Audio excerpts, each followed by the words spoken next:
अच्छा बाबूजी, हम पंकज भारती पार्टी सहित अपने सभी श्रोताओं को कोट कोट प्रणाम करते हैं। आप सब हमारी धड़कन हैं, हिम्मत हैं, सांस हैं। आप सब सब्सक्राइब करना, लाइक करना, कमेंट करना ताकि हमको ताकत मिल सके। 4 लाइन कवि ने भूमिका का भाव दिया, कहना है।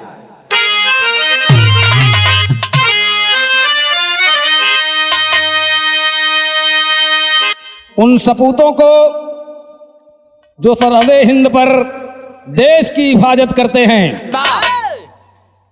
उन सपूतों के लिए कवि को लिखना पड़ा।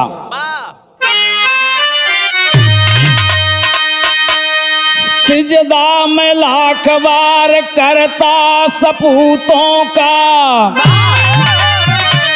सत सत सलाम करूं उनके लिए इबादत।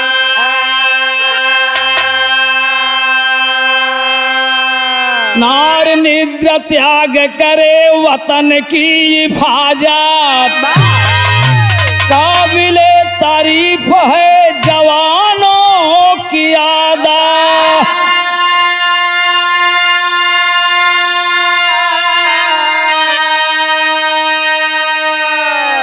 उड़ीसा की राजधानी भुवनेश्वर के अंदर पुलिस वाले खाकी को किए शर्मसार हो।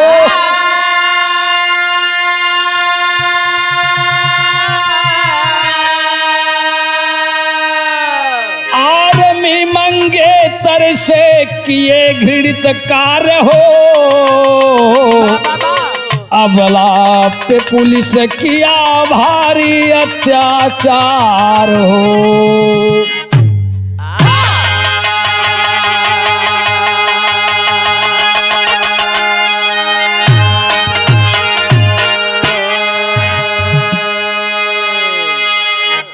उड़ीसा प्रदेश की भुवनेश्वर राजधानी के अंतर्गत बाबूजी एक घटना घटती है। इसी सितंबर में सरहद पे फौजी अपना वादा निभाता है, धरती माँ का कर्ज चुकाता है, जोश जुनून जज्बे के साथ देश की सेवा करता है, जिसके बदौलत हम भारतवासी टंगरी पसार करके सोते हैं। लेकिन उसी फौजी को उड़ीसा की राजधानी भुवनेश्वर के जिला केंद्र पाडा के भरतपुर थाना में मेजर का मोबाइल आई कार्ड छीन करके मारा गया, पीटा गया और लॉकअप में डाल दिया गया। कितने शर्म की बात है बाबूजी। और आर्मी मंगेतर के साथ घिनौनी हरकत की गई भरतपुर थाना में, जो कि भुवनेश्वर में पड़ता है बाबूजी। कवि को गजल का भाव देना पड़ा।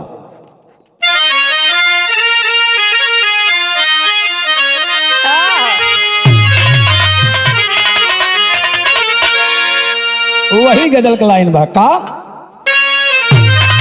सही है। अरे शीशा टूटे गुल मच जाए,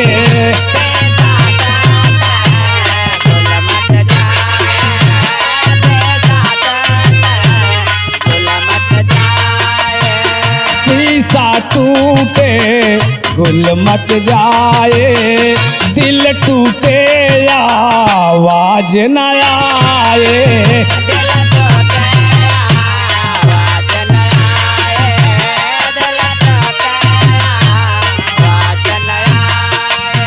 सांप डसे तो दोस्त बचाए,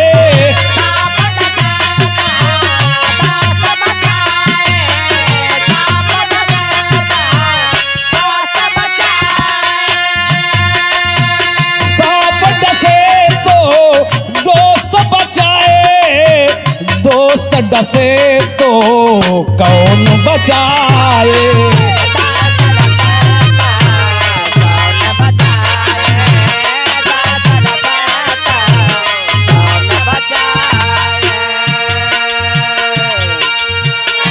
कहना है बाबूजी, जरा गौर करेंगे आप सब, बड़ी ध्यान देने योग्य बात है। महोबा सरकारी कोतवाली के भाजपा के युवा मोर्चा के मंडल अध्यक्ष सचिन पाठक घायल अवस्था में, लगा रहा मुन्ना, घायल अवस्था में खूनों से लथपथ सड़क पर छटपटा रहे हैं, मौत के मुंह से अपनी जिंदगी छीनने के लिए छटपटा रहे हैं बाबूजी। वहीं यूपी पुलिस डायल 112 पीआरबी में तैनात सिपाही नीलकमल अपने हम दोराही उमेश चंद गुप्ता जवाहर पाटाकार के साथ घायल सचिन पाठक के गले से सोने का चैन निकाल रहे हैं। अंगुलियों से 4 सोने की अंगूठियां निकाल लिए और जेब टटोल करके बाबूजी 2 मोबाइल स्विच ऑफ करके अपने जेब में ठूस लिए और अपने घर पर चल दिए। इतना ईमान खो गया है, कवि को लिखना पड़ा क्या, तड़प तड़प कोई जान गंवाए,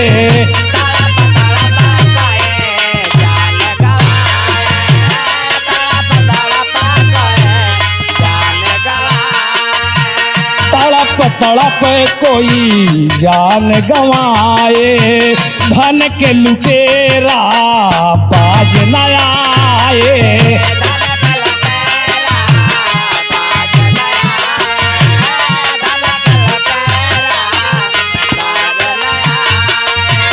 चोर लुटे को पुलिस बचाए,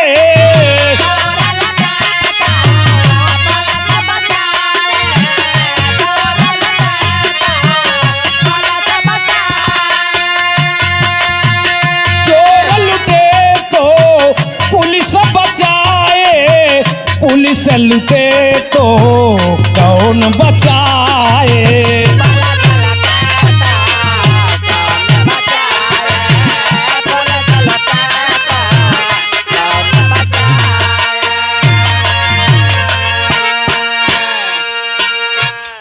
अगर चोर लूटते हैं तो पुलिस बचाती है, लेकिन जब पुलिस वाला ही लुटेरा बन जाएगा तो कौन बचाएगा। कितने असंवेदनशील हो गए हैं बाबूजी।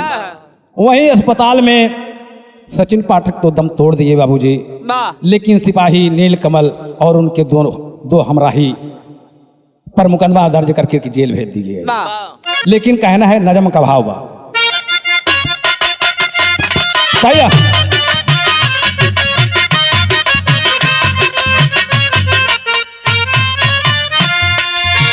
प्रदेश उड़ीसा में जेल केंद्र पाड़ा है, उसी के अंतर्गत भरतपुर थाना है।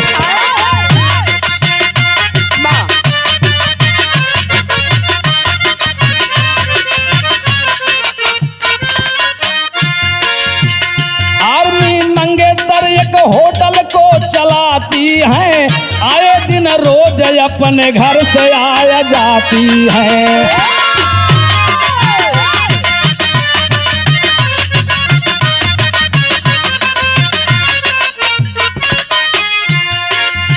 होटल को बंद कर दो, प्राणी घर रवाना हुए, रास्ते में गुंडे छेड़ करके बेगाना हुए।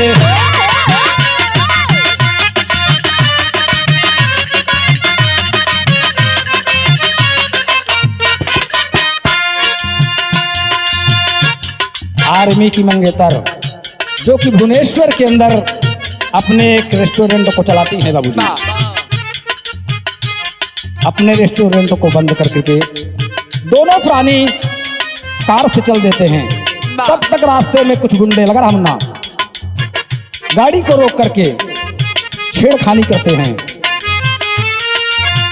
किसी तरह से बच के भारतपुर आए हैं, पहुंच के थाने पे बीती सब बताए हैं।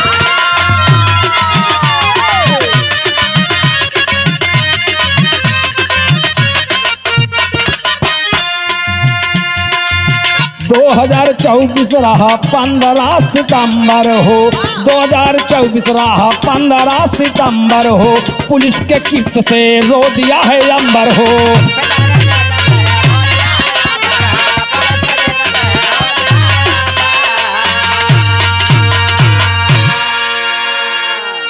आए दिन आर्मी मंगेतर भुवनेश्वर में अपना होटल चला करके अपने घर से आया जाया करती हैं बाबूजी। लेकिन 15 सितंबर को जब रात 1 बजे भुवनेश्वर से रेस्टोरेंट रेंट को बंद करके 1 बजे रात जब गाड़ी से चले तो कुछ दूर पर 3 कार से 11-12 बदमाश लड़के गाड़ी को रोक करके बाबूजी आर्मी जवान और मंगेतर से मारपीट करते हैं, छेड़खानी करते हैं, अश्लील बातें करते हैं बाबूजी। किसी तरह से बच बचा के एक गाड़ी का रजिस्ट्रेशन नंबर नोट कर करके रोड रेज का FIR लिखवाने भरतपुर थाना आ गए बाबूजी। अब रात के 2 बज रहे हैं। एक महिला पुलिस नाइटी पहनकर रिसेप्शन पर बैठी मिली। आर्मी मंगेतर ने कहा, सर हमारे साथ ऐसी ऐसी घटना घटी है, आप हमारी FIR दर्ज कर लें और गश्ती वाहन भेज करके मंचलों को पकड़वाइए। आर्मी मंगेतर की बातों को महिला पुलिस ने नजरअंदाज कर दिया बाबूजी। तब तक बात बढ़ गई, कहा सुनी होवे लगी आर्मी मंगेतर में और रिसेप्शन पर बैठी उस महिला पुलिस से। कवि को तर्ज देना पड़ा।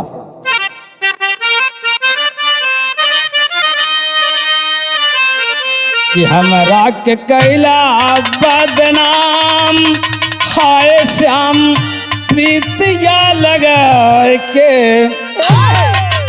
आर्मी जवान और आर्मी मंगेतर कहते हैं कि मैडम आखिर आप किस लिए यहाँ ड्यूटी कर रहे हैं? आपकी तो ड्यूटी यही है कि काहे ना सुनेलू फरियाद, फरियादी ले फरियाद कहाँ जाई, फरियादी ले फरियाद कहाँ जाई।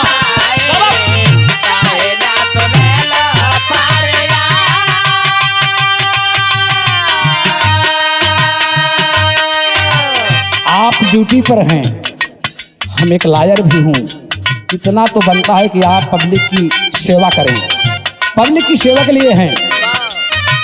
3 बजे आइल बेटा रौला वाली गाड़िया,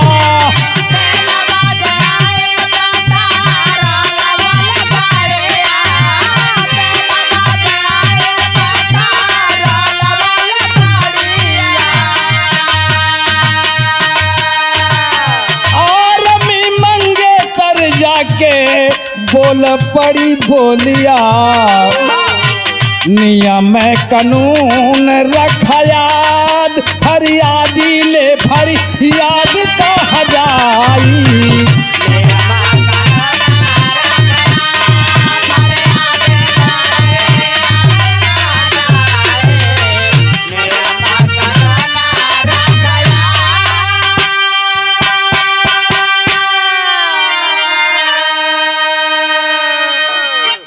तब तक पेट्रोलिंग करके एक गाड़ी आती है बाबूजी, जिससे 3 महिला पुलिसकर्मी और 2 पुलिसकर्मी उतरते हैं। इतने में अचानक वो लोग कागज देते हैं आर्मी के जवान को, जो कि सिख रेजिमेंट में मेजर के पद पर तैनात है, छुट्टी पर आए हैं अपने मंगेतर के साथ। तहरीर लिखने के लिए कागज देते हैं। इतने में अचानक क्या हुआ कि 2 सिपाही आर्मी जवान के कॉलर को पकड़ करके घसीटने लगते हैं और उनका आई कार्ड मोबाइल छीन करके बाबूजी लॉकअप में डाल देते हैं।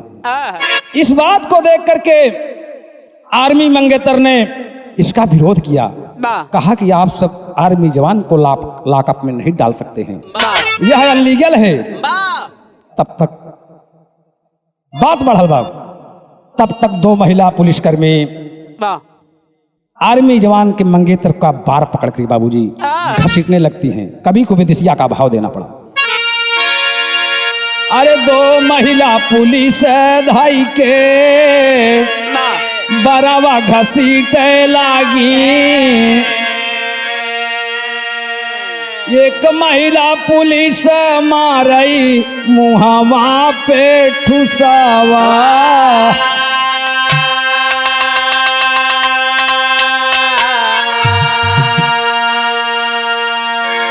जबड़ा टूटल बाबू टूट गईल दातावा हो, मुहवा से खून बहाई दिहली काले सावा।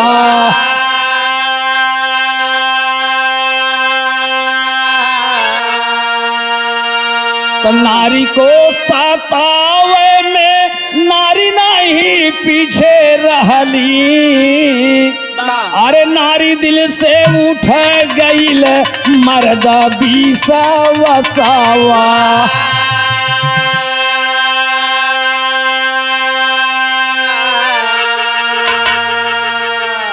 तब तक दो महिला पुलिसकर्मी बाबूजी आर्मी मंगेतर के हाथ को पकड़ लेते हैं। एक महिला पुलिसकर्मी उन पर वार करती है फैटों से, मुक्कों से उनका जबड़ा भी टूट गया बाबूजी, दांत भी टूट गए, मुंह से खून बहे लगल। इतने से इनका दिल नहीं भरा, कैलन का कि पीछे हाथ है दोनों कई के, बांधे हैं पायेरावा हो। धन धन राम राज धन भारत देशवा।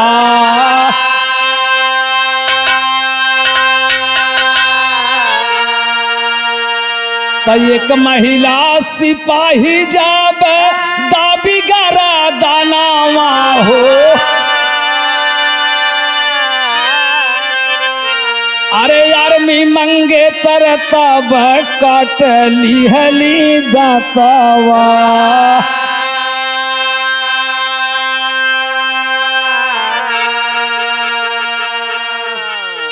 दो महिला सिपाही हाथ पीछे करके बाबूजी आर्मी मंगेतर की पत्नी का बाबूजी उन्हीं के जैकेट से बांध देते हैं और दोनों पैर को पुलिस महिला कर्मी के स्कार्फ से बाबूजी पैर को बांध करके ले जा करके कमरे के अंदर डाल देते हैं और दरवाजा बंद कर दिए बाबूजी। आर्मी मंगेतर जोर जोर से चिल्ला रही हैं, पर कौन सुनने वाला है। इतने में भैल का कभी कुत्ता दे देना पड़ा। हाय खटिया के नीचे आइल चोरवा, खटिया के नीचे आइल चोरवा, सासू तानी कराना यदोरावा।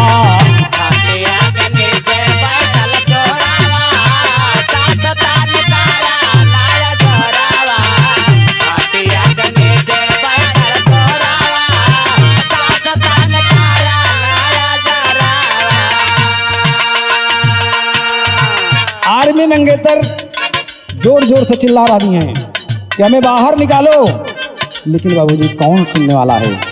पीछे दोनों हाथ बंधे हैं, पैर बंधा है, वहीं से जोर जोर चिल्ला रही हैं। तब तक 4 बज चुके हैं बाबूजी।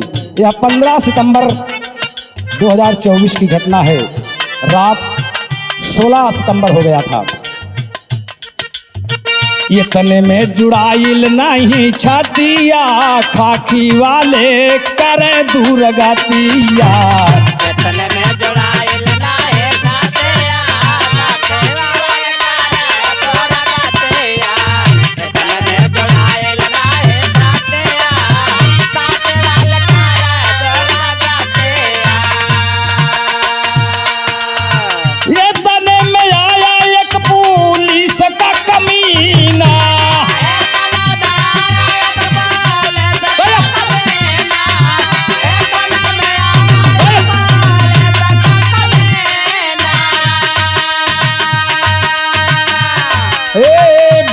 को उतार लिया, खोल दिया सीना। इतने में एक पुलिस वाला आता है बाबूजी, महिला मंगेतर के ब्लाउज को खोल देता है। खींच खींच लात मारे छातिया, खींच खींच लात मारे छातिया, पुलिस वाला करे दूर गतिया।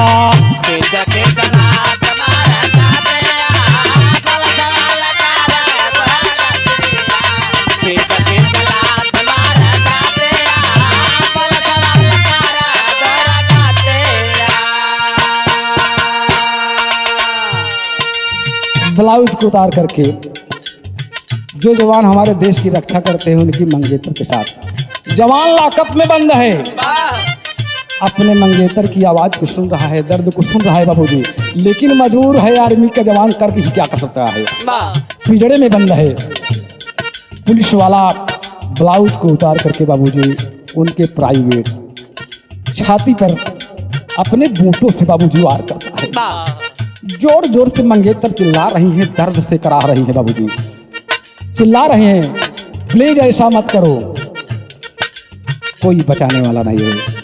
पुलिस वाला कई वार करने के बाद बाबूजी दरवाजा बंद करके पापी चला गया है। लेकिन तब तक भैल काका तब तक आया दूजा पापिया गंवार हो।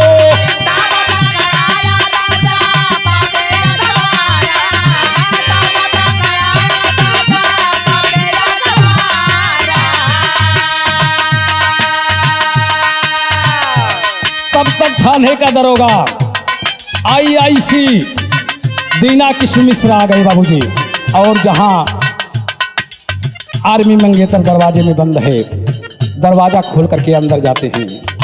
तब तक आया दूजा पापिया गंवार हो।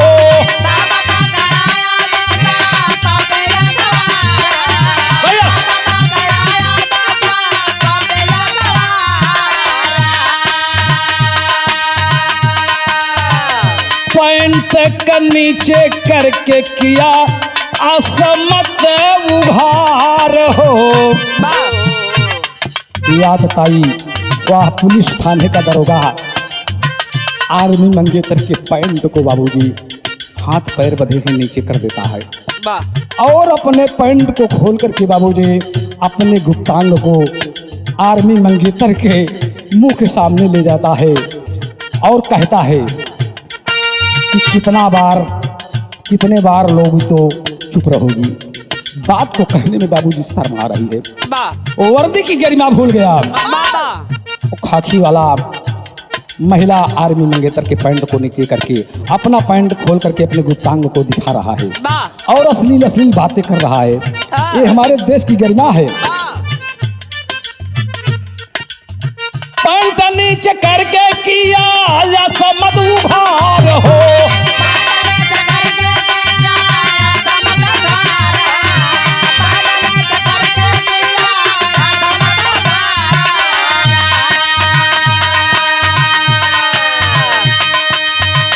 धमकी रेप का सुनावे लगा घातिया, खाकी वाला करे दुर्गतिया।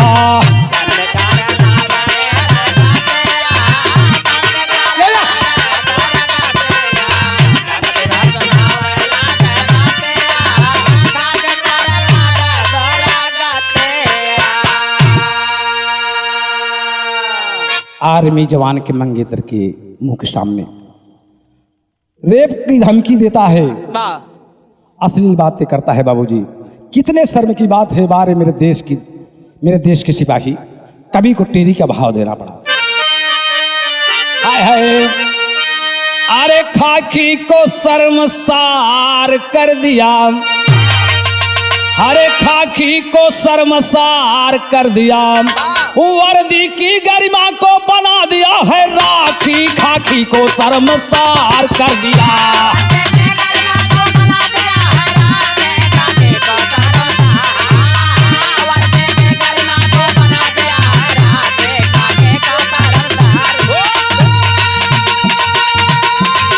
शाबाश दिया बेटा, बहुत अच्छे को।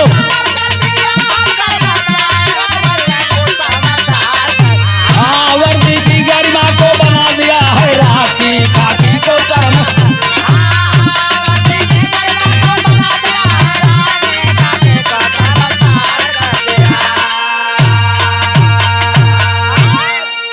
वर्दी की गरिमा को बना दिया है राखी, खाकी को शर्मसार कर दिया। रात दिन जाग कर जो हिफाजत करे, देश सेवा में अर्पण जवानी किया, उसकी मंगेतर से पापी कर नीचता, खाकी वाला खाकी को बेपानी किया। जिस तरह से उड़ीसा भरतपुर पुलिस आर्मी मंगेतर के साथ दुर्व्यवहार किया बाबूजी, यह देश की अंतर आत्मा को झकझोर दिया। शिकारी बाहर ही नहीं, शिकारी बाहर ही नहीं, पुलिस थानों में भी हैं। आज हमारे देश की नारियां सुरक्षित नहीं है बाबूजी। चाहे वो स्कूल हो, चाहे कॉलेज हो, चाहे ऑफिस हो चाहे पुलिस थाना हो। एग्जाम्पल आपके सामने है, कभी को आल्हा का भाव देना पड़ा।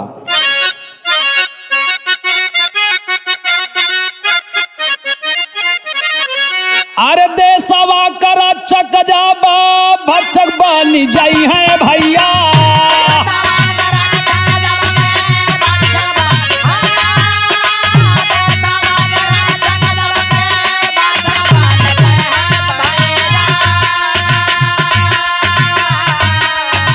धनवा धरामा सब जई है लुटाए,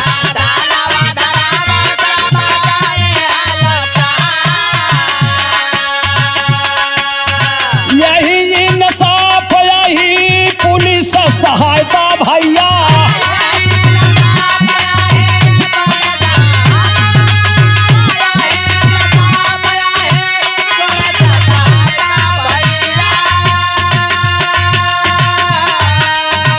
दिए फरियादी ऊपर केसिया लगाए,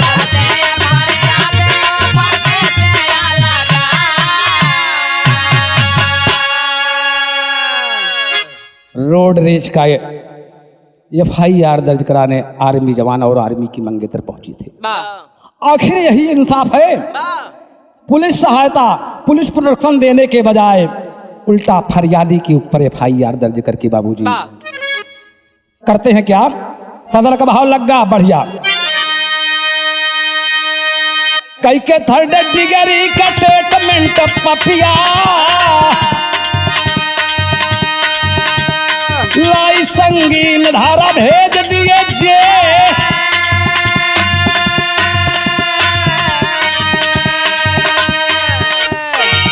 उल्टा फरियादी के ऊपर कई संगीन धाराएं लाद करके पुलिस वाले बाबूजी जेल भेज दिए।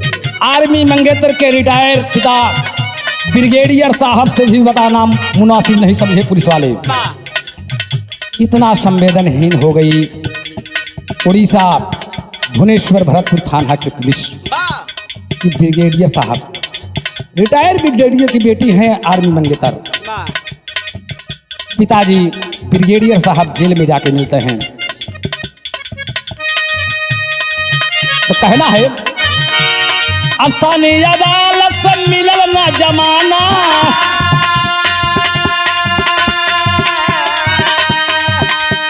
भुवनेश्वर हाई कोर्ट दिया तब बेल, 18 सितंबर का होई के रिलीज हो,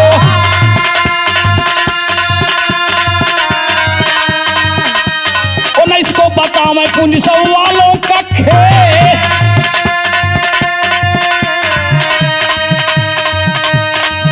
लगा रहा जेल भेज दिए बाबूजी। स्थानीय अदालत, जिला अदालत जिसे आप कहते हैं, बेल को खारिज कर दिया। ब्रिगेडियर साहब भुवनेश्वर में हाई कोर्ट में जाकर के बाबूजी बेल की याचिका लगाते हैं और माननीय हाई कोर्ट में बेल दे दिया, जमानत दे दिया और अपने आदेश में कहा कि पुलिस वालों ने जैसे बताया स्थानीय अदालत को, इसलिए इस महिला को बेल नहीं मिली, बेल दे दी है। तो 5 पुलिसकर्मी सब भाई ले नीलामी,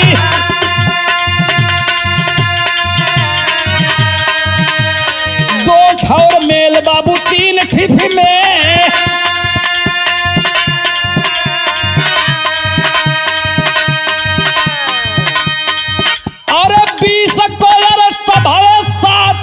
आरोपिया महज 4 घंटा में जमानत गए पार।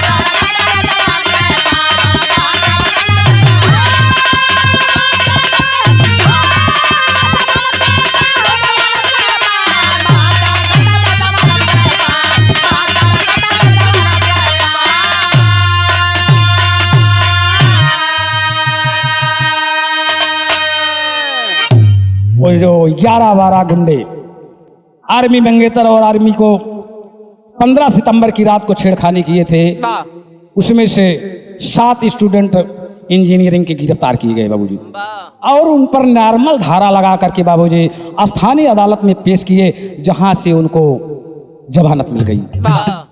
जरा गौर करके। और 5 पुलिसकर्मी निलंबित किए गए। एसआई वैशालिनी पांडा, इंस्पेक्टर सलीला माई साहू, सागारिका रथ, कांस्टेबल बलराम हाड़ा, आईआईसी दीना किशमिश को निलंबित कर दिए बाबूजी। इस तरह से क्राइम ब्रांच को इन्वेस्टिगेशन करने के लिए आदेश मिला बाबूजी।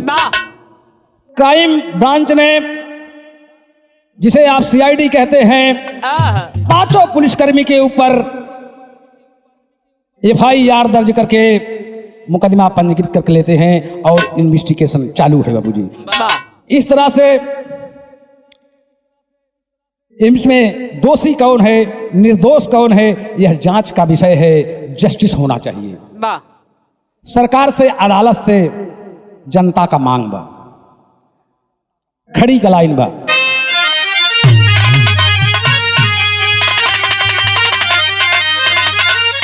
यही देशवासियों की मांग है अदालत से और सरकार से। कहा, अरे जस्टिस करके जज साहब, अरे जस्टिस करके जज साहब जी रेल भेजिए, तो ऐसे पुलिस को बर्खास्त कर जेल भेजिए।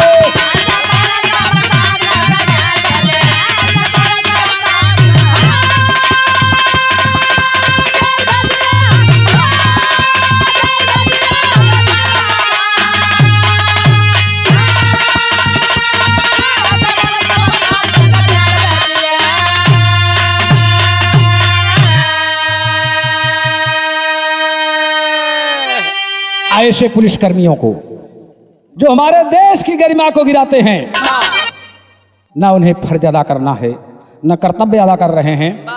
इसलिए न्यायिक जांच हो, जुडिशरी इंक्वायरी हो, और ऐसे पुलिसकर्मी को सस्पेंशन की जरूरत नहीं है, टर्मिनेट करके बाबूजी, यही जनता की मांग है कि जेल भेजिए। तो इन्वेस्टिगेशन करके दीजिए पनिशमेंट हो। अरे देशवा में नारी लूटत बा परमानेंट हो।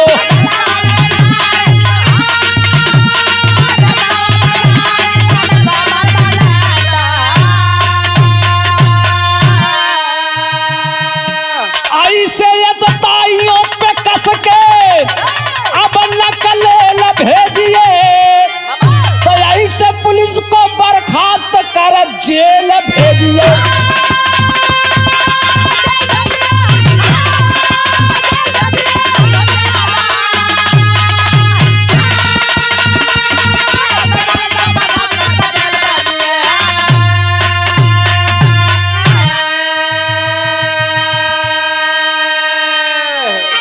आज माँ बहन बेटियां की इज्जत खतरे में है। आए दिन बाबूजी हमारी देश की माँ बहन बेटियां लूटी जा रही हैं। आखिर इस मानव को हो क्या गया है? इन्वेस्टिगेशन चालू है, सीआईडी जांच चालू है। अब आगे जांच में क्या होगा, कौन दोषी है कौन निर्दोष है, एक दूसरे पर पुलिस वाले आर्मी और आर्मी मंगेतर पर आरोप लगा रहे हैं, और आर्मी मंगेतर आर्मी जवान पुलिस वालों पे, भरतपुर उड़ीसा पुलिस पर लगा रही है। कभी को अंतिम प्रमाण देना पड़ा कि भुल्लुर राम आधार कवि हैदर देश भवा शर्मिंदा।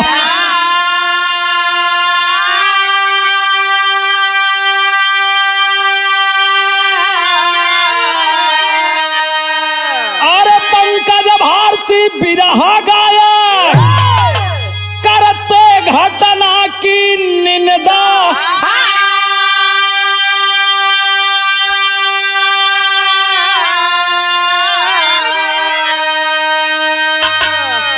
खाकी को शर्मसार कर दिया, रोम स्वर्ग के अंदर हैदर अली का आँखी खाकी को शर्मसार कर दिया।